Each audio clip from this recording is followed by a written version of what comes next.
Những ngày cận Tết khi nhiều người đã bắt đầu thu xếp để nghỉ ngơi, chúng tôi vẫn còn ở nhà máy với máy móc, với những ca làm dài hơn thường lệ. Không phải vì không muốn về sớm, mà vì một cái Tết phía sau đang chờ được lo cho trọn vẹn hơn. Chúng tôi hiểu rằng mỗi giờ làm thêm hôm nay là thêm một phần an tâm cho gia đình ngày mai, là bữa cơm Tết đầy đủ hơn, là nụ cười vui vẻ khi bước sang năm mới.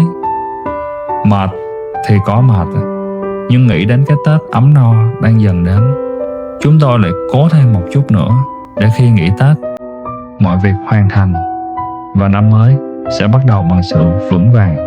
Con biết bây giờ mẹ chờ tin con,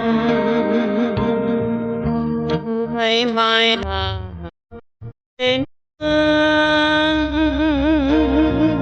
năm trước hẹn đầu xuân sẽ về, nay em bay đầy trước ngõ mà tin con